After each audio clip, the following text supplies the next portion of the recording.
Next up, our final session today, 6 o'clock. I think they're going to be here. We're going to be hearing from the Kielder Observatory, which is a place that I know very well, Kielder. I, luckily enough, grew up very near Kielder, so I used to go to Kielder on school trips.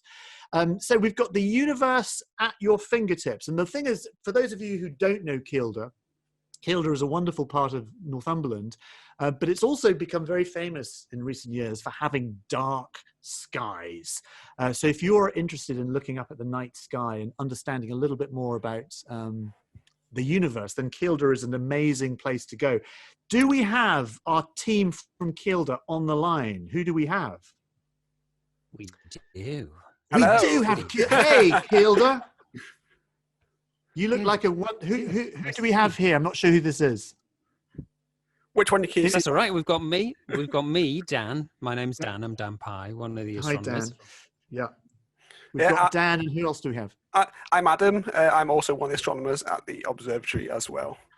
Hey, listen, I think there's a meteor shower tonight. Everyone's been saying. Yeah, the Draconids, isn't it, tonight? And before you kick off, where do people need to look in the night sky tonight if they're not in Kielder? Ooh, above their head and down towards the south, I would say, are the best places. Mm-hmm.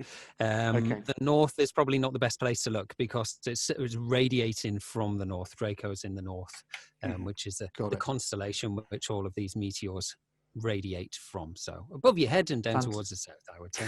Okay, so there you go. That's your meteor shower. Now, listen, I'm going to let you guys crack on, and I'll see you at the end of your presentation. Okay, Fab. Cool. Thank you. Yeah, lovely. Okie dokie. I'm going to share my screen now. I'm going to work on the assumption that everybody can see me sharing my screen now. Okay, so let me first off introduce myself and Adam. My name is Dan Pye. I'm one of the astronomers that works at the Kielder Observatory, and our job really is to guide people through the observatory experience, through the night sky, and introduce them to the hobby, the wonderful hobby that is astronomy and all of the science that comes with that as well, and really bring it to life underneath the darkest skies or some of the darkest skies in Europe. I'm also studying a degree in planetary sciences and astronomy with the Open University as well. Adam's joining me as well, Adam Shaw.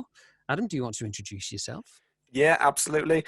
So like Dan, I'm one of the astronomers, one of the science communicators at the observatory, but I'm also the education lead up here at the observatory. So I lead our educational schools program.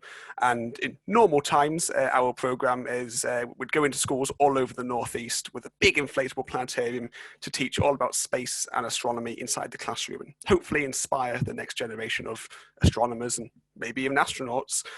So a lot of the work that I do isn't just at the observatory, but in schools as well.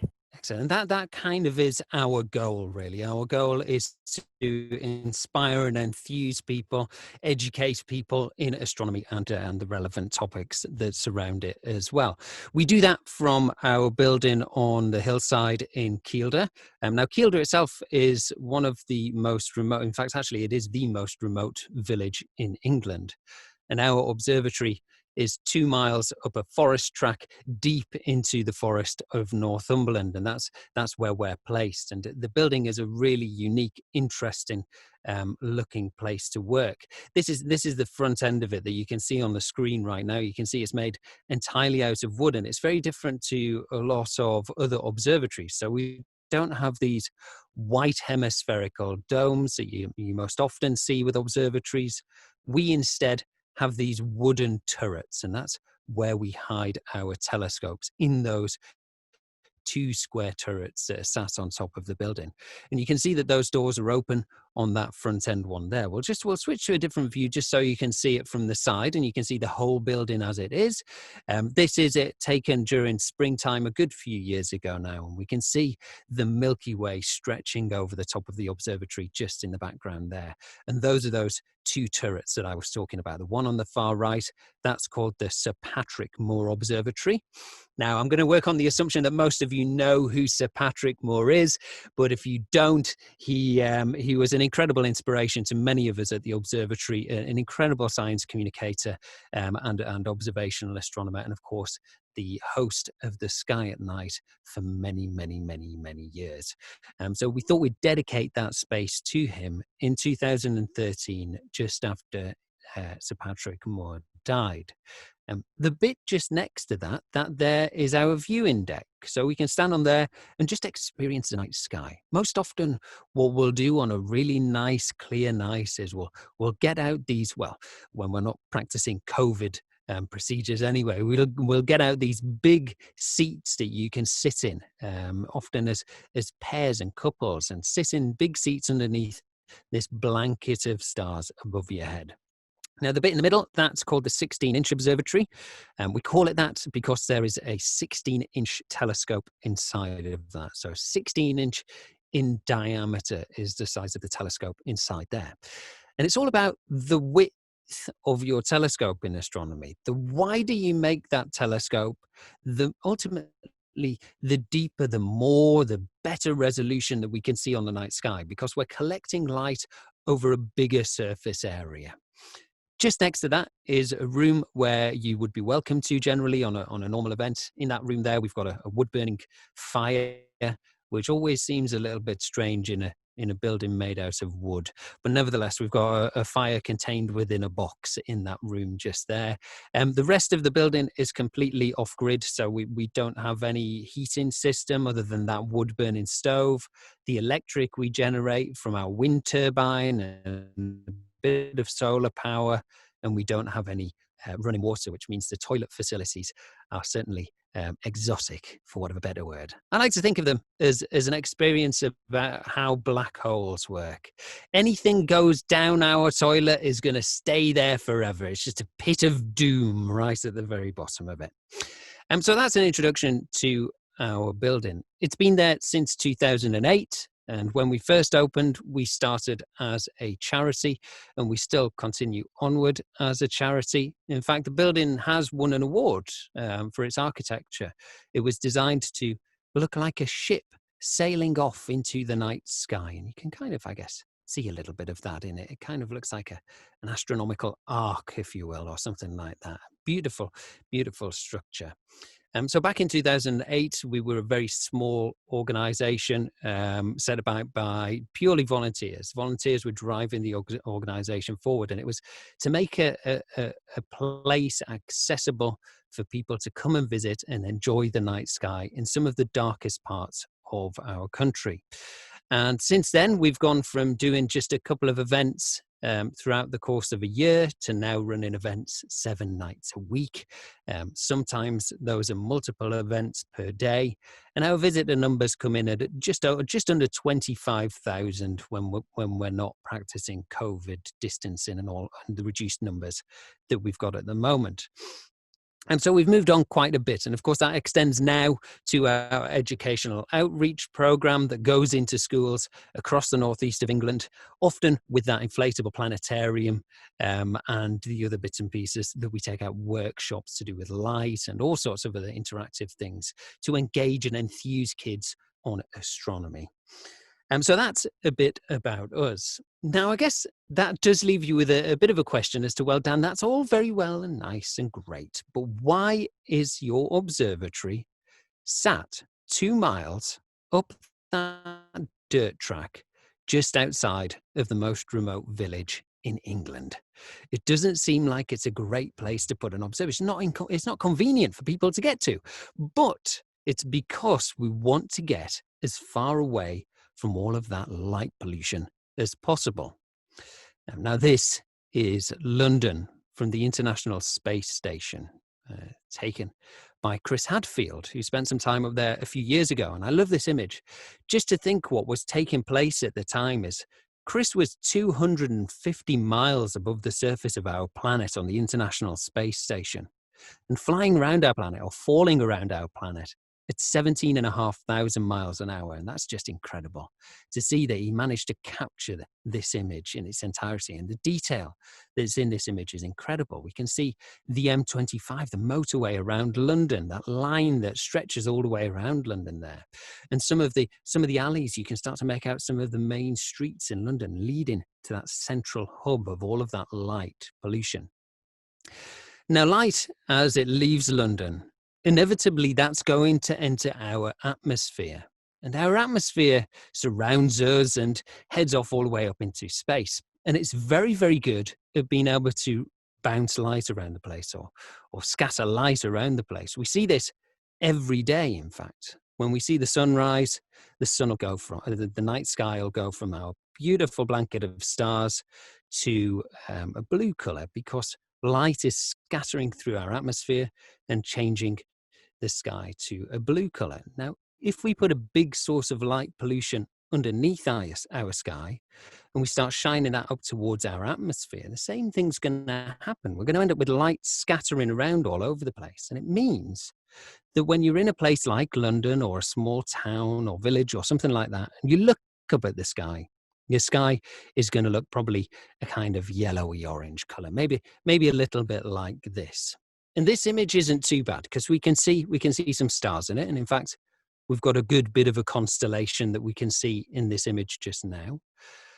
But it's not great because we can't see the great detail in our sky because of the light pollution.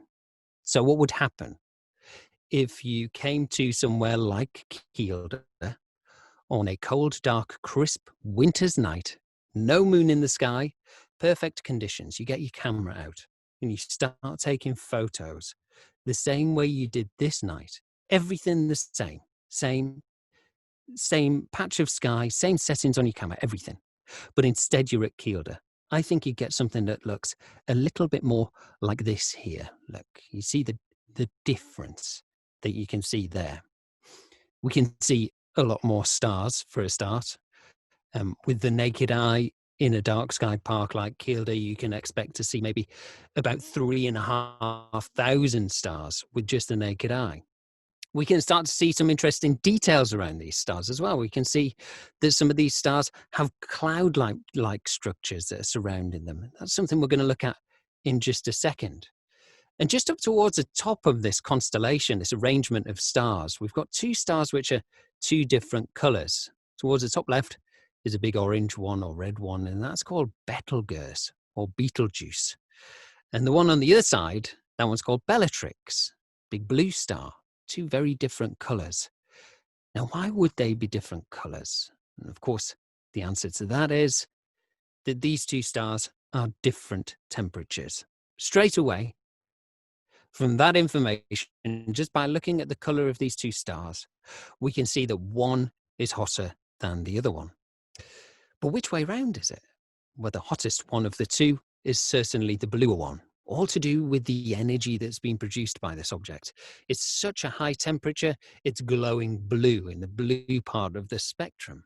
The red star is much, much cooler. The light is less energetic. The wavelengths are stretched out more. Therefore, it appears redder than the bluer star, which is much hotter. And in comparison between these two stars, just to give you a flavor as to the difference in temperature, the one on the top right is about 25,000 degrees. The one on the other side is about 3,500 degrees. So there's a huge difference between these two stars in terms of temperature. Now, all of these skies, all of this darkness and clarity that we can see at Kielder is because we sit inside of a big expanse of protected dark skies in Europe. In fact, it's one of the largest, if not the largest, of the gold tier standard dark sky parks. The International Dark Sky Park of Northumberland is 1,500 square kilometres. What it means by protected is that we go to extreme lengths to make sure that we reduce the amount of light across the park by taking away things like street lights where they're not needed, or encouraging farmers to use lights that are only focused on areas that they need them to be, rather than light bouncing around all over the place. And of course, that's not just good for astronomy, but it's also incredible for wildlife across the park as well. And Adam and I are testament to tell you that there's some incredible wildlife around the place, and we see it regularly. Things like red kites, red squirrels. In fact, the UK is, I think, we're the UK's largest population of red squirrels, and also the UK's largest population of feral goats. Apparently there's 12 feral goats in the Northumberland National Park. All of this is because it's a great place for animals to live in darkness. Okay, so that's a bit about why it's important to get away from that light pollution. If you want to do some real good stargazing, you need to get away from the cities, you need to get away from the towns and the villages in order to be able to see the sky in all its beauty. And that's why we put our telescopes in very remote locations, up mountains and stuff like that, in places where the atmosphere is very, very stable, very thin, very, very good for us to look through, and very, very dark as well, of course. Now, I just want to talk to you a little bit about what stars are and what they do throughout their life, and ultimately where everything else comes from. And I want to start by talking about our sun, because I think it's one of the most fascinating objects in our solar system. The center of our solar system, and we all orbit around our sun. And we know just by looking at it that it's an incredibly, incredibly bright object. It's producing an awful lot of light. It's an incredible object to look at, although we can't look at it directly. But with specialist equipment, specialist telescopes, we can look at the sun in more detail. And it's a beautiful looking thing when we start to strip back all of that brightness and maybe look at it on a different part of our spectrum of light.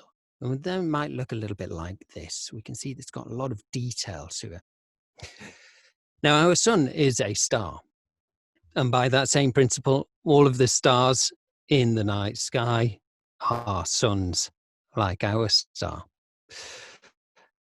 Ours isn't the biggest one out there, and it's not the smallest one either. There's a variety of different sizes that these things come in. They're generally incredibly warm. Our sun is on its surface, this region that we can see here, this we call the chromosphere, is about 5,500 degrees. And when we get deep into the core, though, the temperature increases to about 15 million degrees. So it gets really, really toasty deep down inside. And there's an interesting thing taking place deep inside our sun, which is what's ultimately brought it to life, and the thing that's keeping it alive. And I say alive like it's a living thing, and in essence it kind of is. It has an end point, or it will reach a point whereby we could categorically die, I guess, if you wanted to call it that. And it did have a birthing point as well. That was about 4.5 billion years ago. So our sun is 4.5 billion years old. And it's probably got about the same amount of time left until it eventually does die. But it won't really die entirely, because it'll leave something behind. And we'll look at that in just a second. Now, when it came to life, it was brought to life by this thing that we call hydrogen fusion. And hydrogen fusion is an incredible process.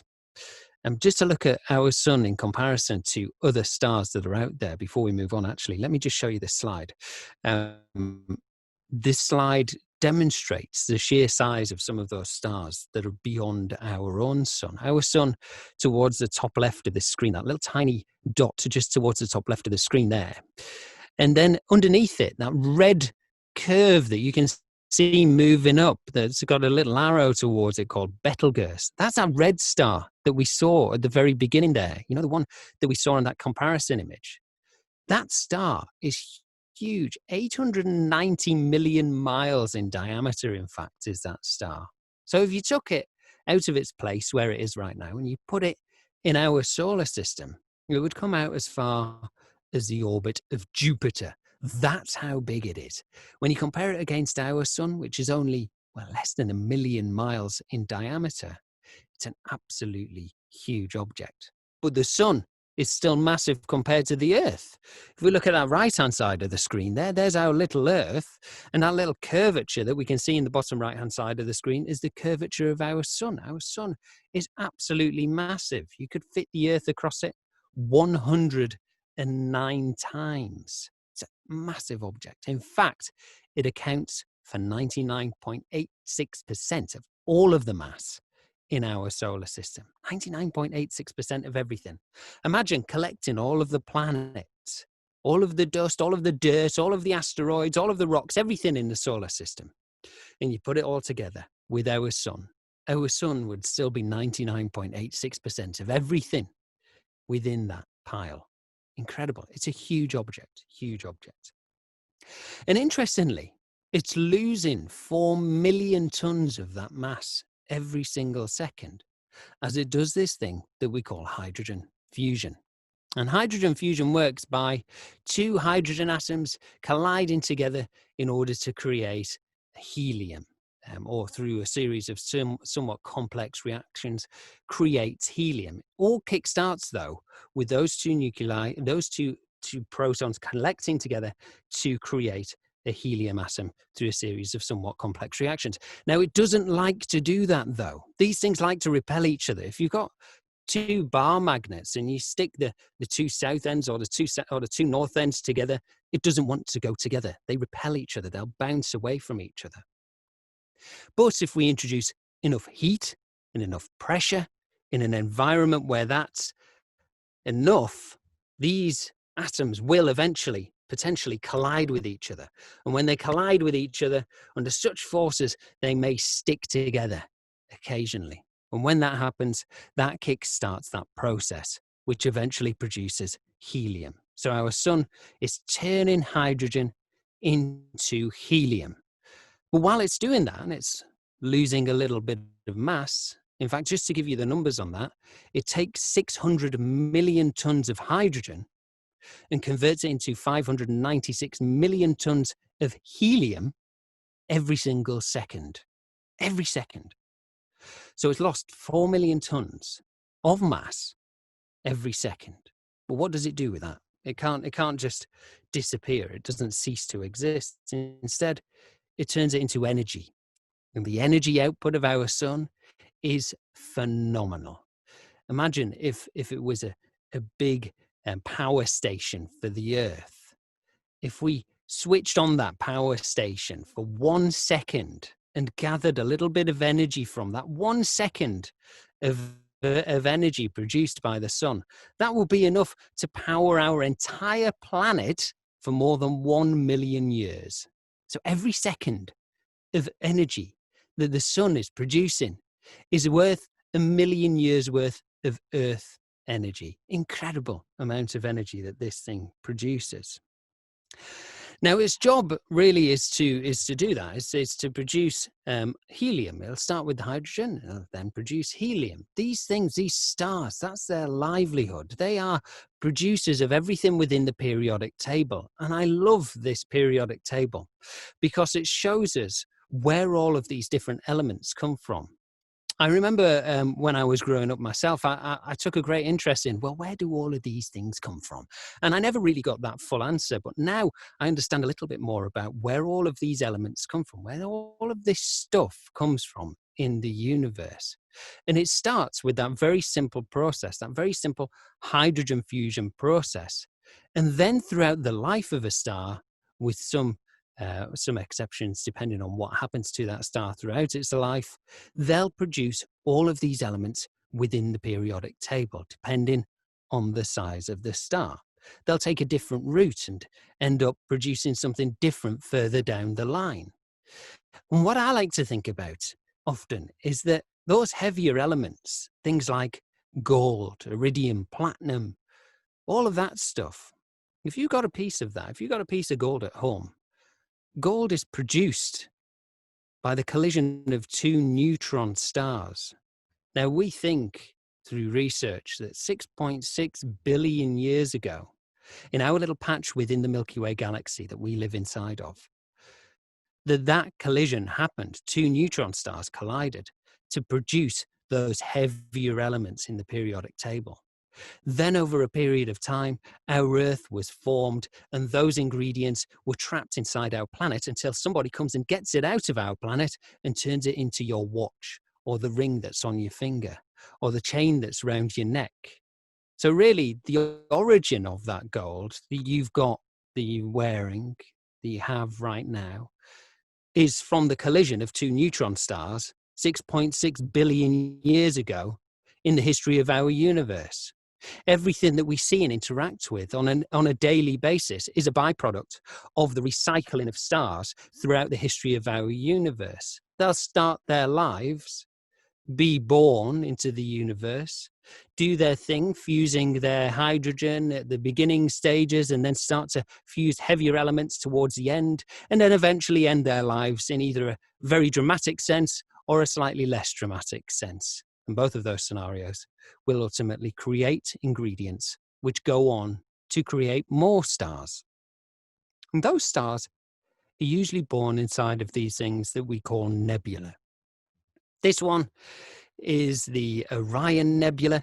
It's one of the most asked about things to see during the winter time at the Kielder Observatory, and it's a phenomenal object. What we're looking at is a big pile of that hydrogen gas, heaps and heaps of hydrogen gas, 24 light years in diameter, huge object.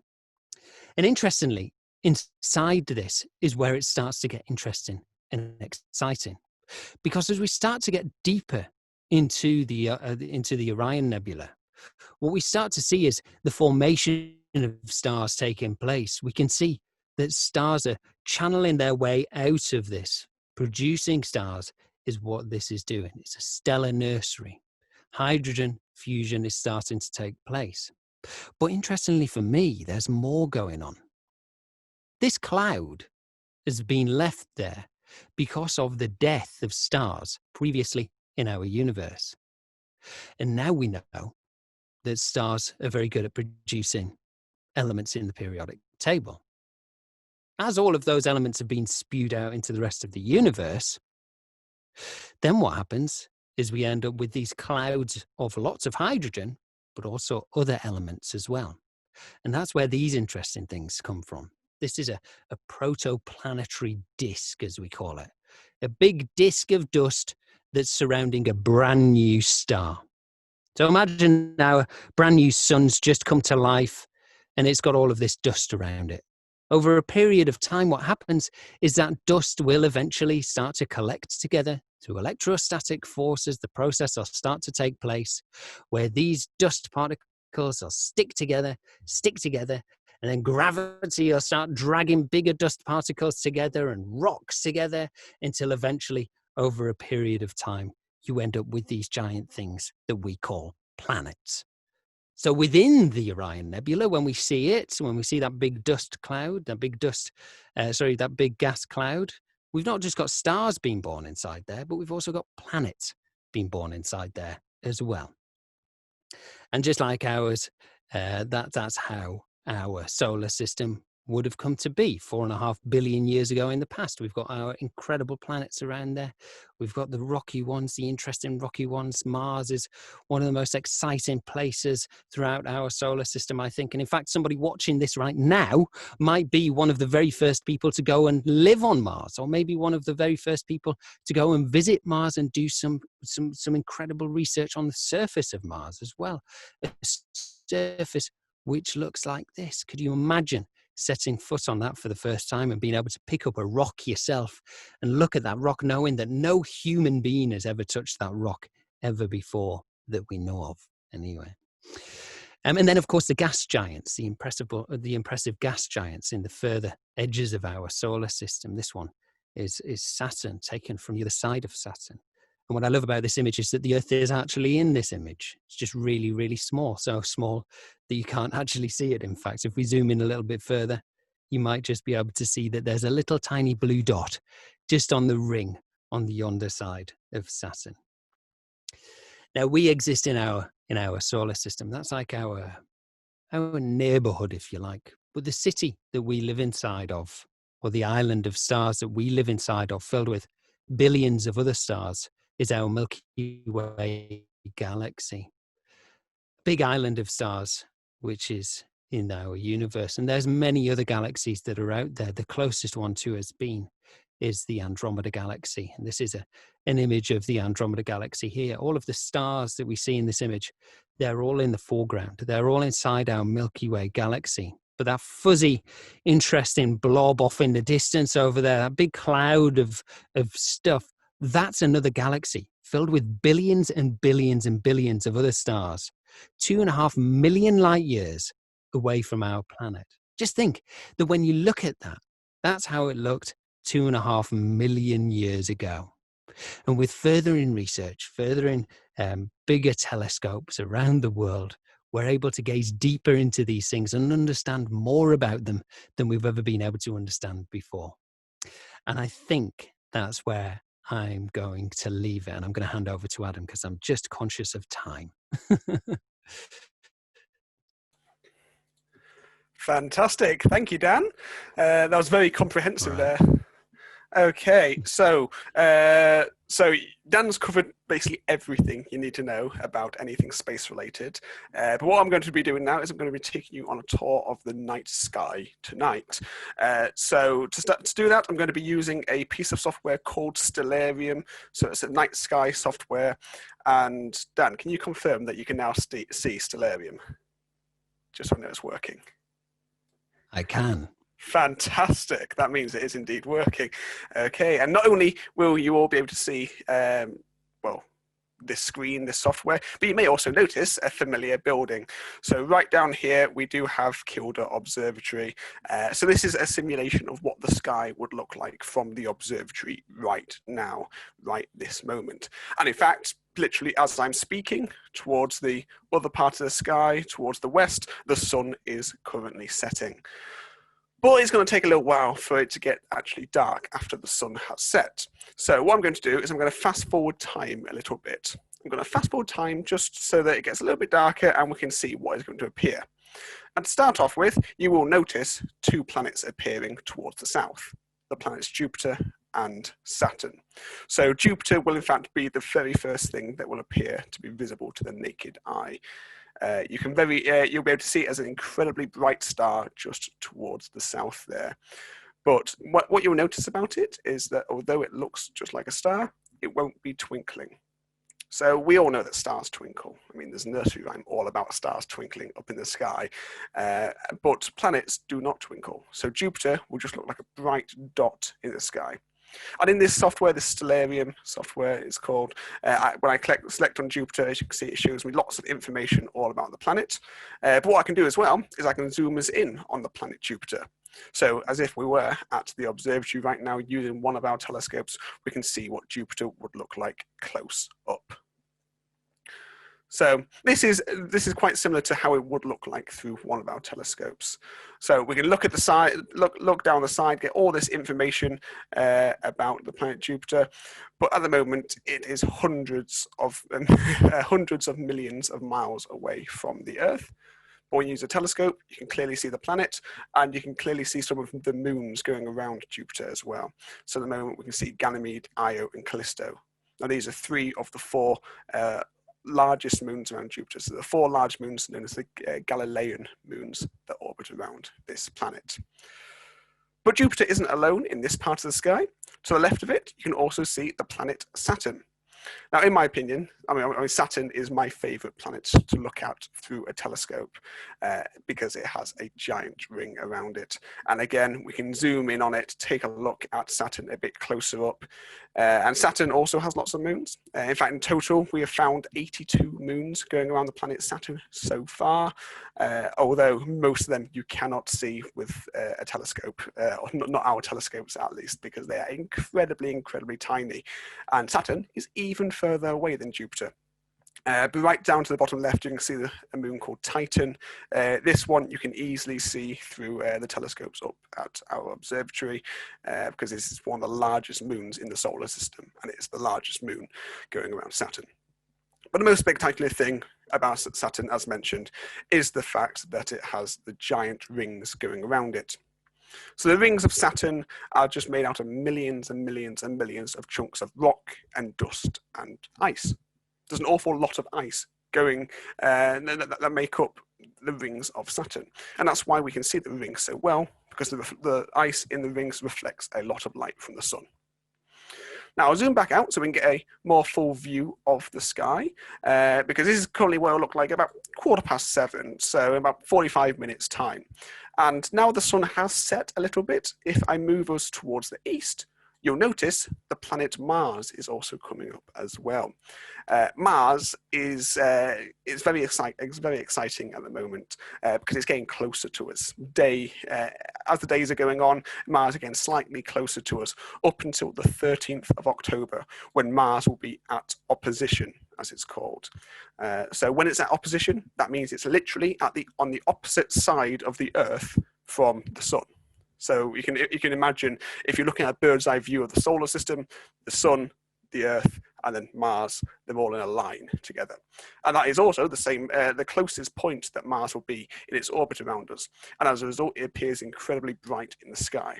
So if you were to go outside later on when it gets dark, and I have just checked the Met Office, it's going to be clear over much of the UK tonight, some very nice clear skies, you will not be able to miss Mars. So a little bit later on, it'll be rising higher and higher in the sky, and it will look like a big bright orange planet in the sky. I'll say it looks like a star, but remember, it's not twinkling. You'll just see a bright orange dot, essentially. I can fast forward time, in fact, and I'll get it, so it's a little bit darker, a little bit later, until we get to the full astronomical darkness, as it's called. So you can see Mars getting a bit higher in the sky as the night goes on. But now I want to turn us towards a different part of the sky. I want us to look towards the southwest. I'll fast forward time a little bit further still. Now, when we are looking towards the southwest at this time of year, particularly from somewhere incredibly dark, like up in Kielder Forest where Kielder Observatory is, as Dan was mentioning, we're far away from light pollution, and this means you can see some of the faintest objects in the sky and some of the most spectacular things as well. So right here we can see the Milky Way. This is our own galaxy when we're looking down the edge of it. So inside our galaxy, we think there could be as many as 300, maybe 400 billion stars in total. So our sun is potentially one amongst 400 billion stars inside our entire galaxy. And what we're doing here is we're just looking down the edge of our galaxy. It's like Dan was showing us the Andromeda galaxy just before there, where our galaxy is sort of like a flat disk shape, like a frisbee or a pancake. And we're just inside that, and looking down the edge of it, we can see this milky band stretching across the sky.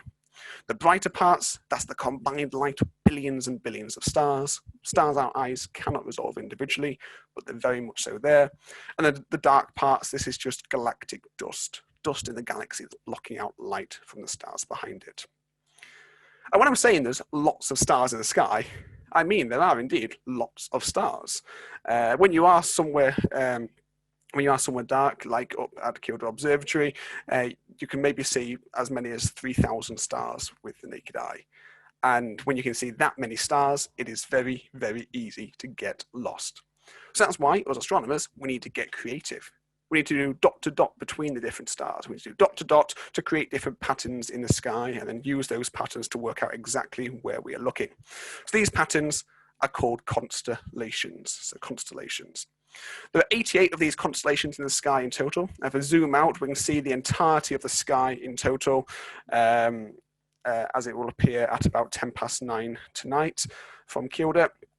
And some of them are a little bit easier to tell what they're supposed to be. So for example, one of the more prominent constellations in the sky that will be up tonight is the constellation of Cygnus the Swan. So it looks like a giant cross in the sky, a big crucifix, in fact. But this is a swan. And with a little bit of imagination, I think you can actually see this as a swan. So the star Deneb, this is the tail of the swan. Then we have a body, we have wings outstretched either side, and then a long neck down to a star called Albireo, right down here. And this is the eye of the swan. And that's great. However, some of the others, slightly less creative, slightly harder to see. So if I just go straight underneath Cygnus, I have this one, for example, called Vulpecula. Now, Vulpecula is, it's just a line, right? It's two stars. That is all it could possibly be. However, it is actually supposed to be a fox. I'm not entirely convinced, but what I can do is I can cheat. I can add a picture, and I don't think it really helps me very much at all, really. But when you go back to Cygnus, you can see it adds a bit more meat onto the bones, so to speak. You can see a bit more detail there. And we can do this the same whilst looking across the sky. So, for example, we've got the constellation of Pegasus, which is going to be quite a prominent constellation a little bit later on as well. There's a great square that it makes up the body of Pegasus, the winged horse. The horse does also happen to be upside down, and it only has 2 legs as well. Whereas others, I mean, this one over here, this constellation, I absolutely love because it is so incredibly accurate.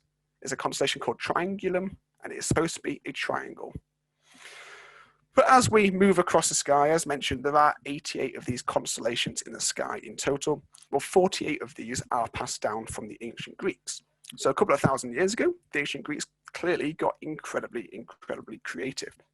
But that also means, because in ancient Greece, if you know anything about ancient Greece, in fact, you might know that they have an incredibly rich mythology, so Greek mythology, and a lot of these constellations do have links to those different stories, those different myths. So some of these constellations you may recognize. So for example, over here, we have the constellation of Perseus.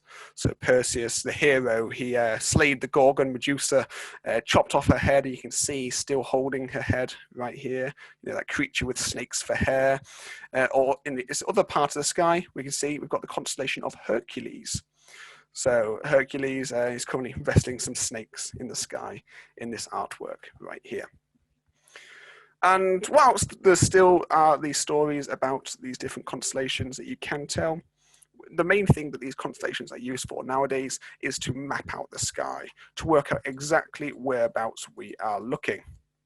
So what I can do is I can move us towards the north. I can show you how useful these patterns can be.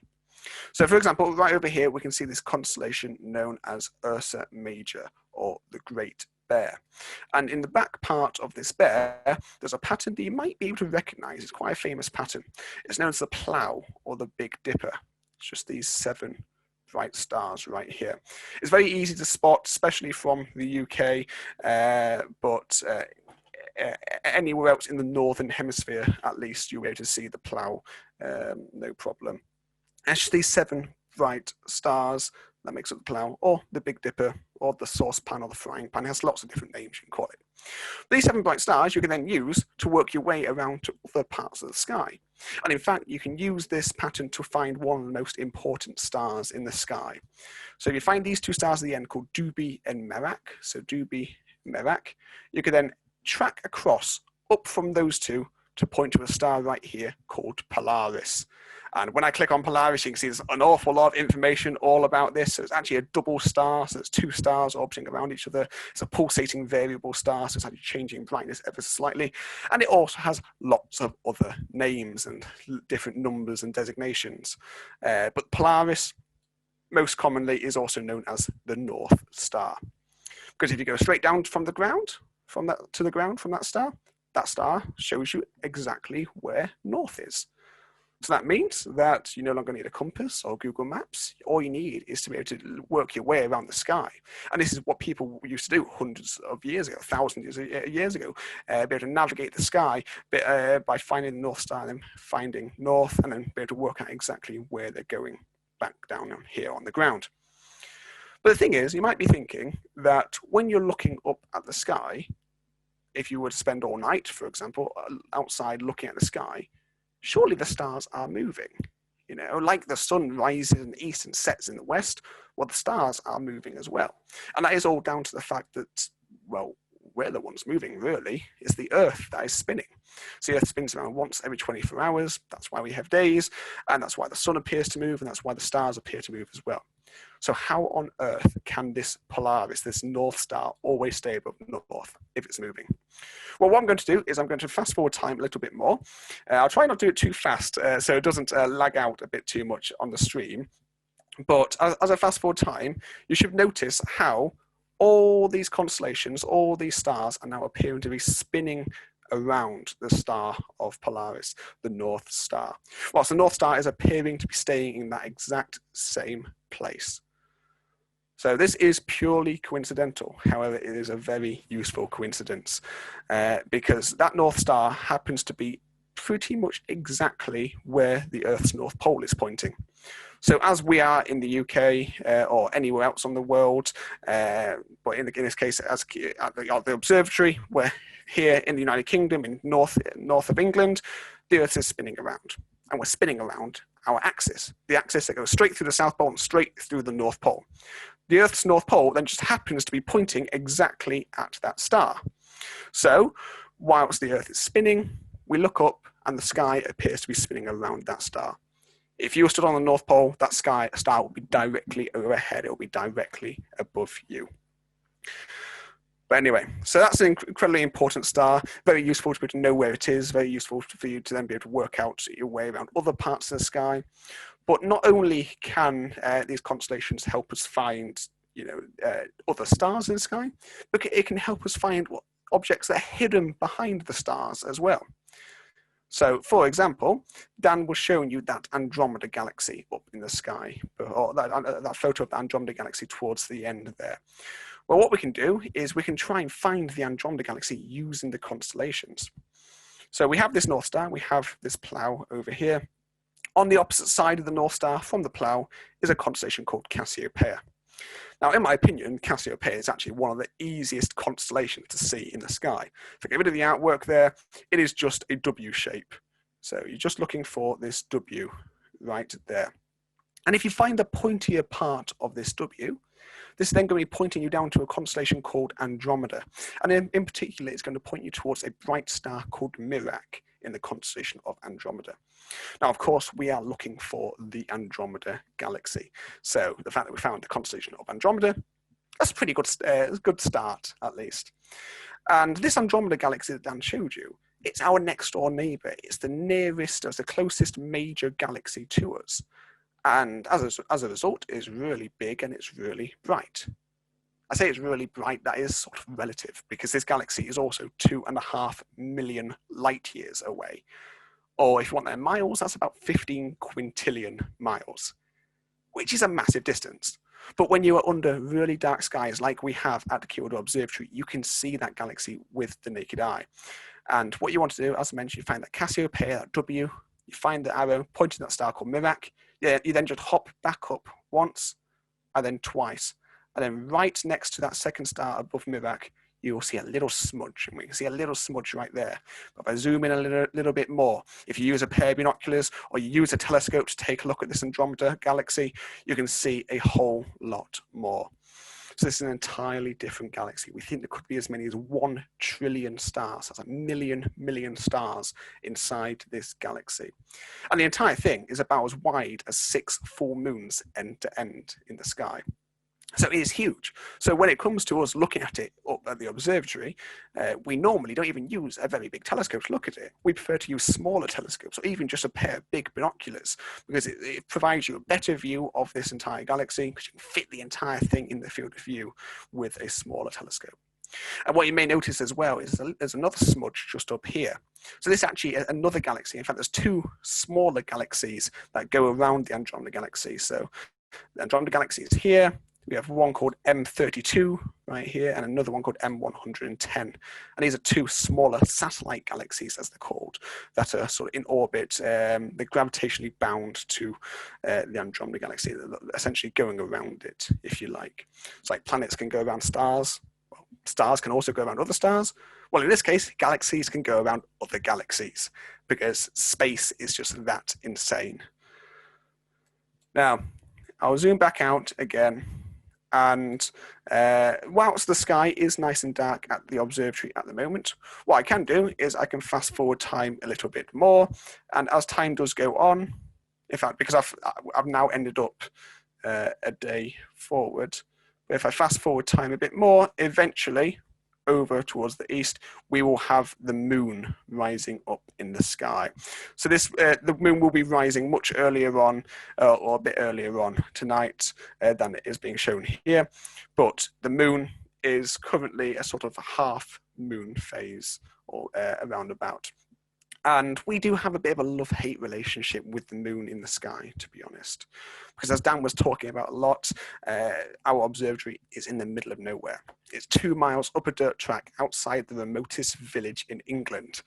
And you go there for the dark skies, to be in the middle of nowhere. But the moon, you can't do anything about the moon. The moon's incredibly bright and gives off a lot of light. But at the same time, it looks phenomenal through a telescope. Through some of our telescopes, when you're able to look at individual craters, individual mountains and valleys, it looks absolutely phenomenal. So that's why it's sort of a love-hate relationship there. Because it looks great through a telescope, it's great to be able to take photos of it, but it also washes out the sky a bit. It creates its own light pollution. Which means that when it comes to looking at deep sky objects like the Andromeda galaxy, it can make it a bit harder to see those if the moon does happen to be in the sky, or especially in a similar part of the sky.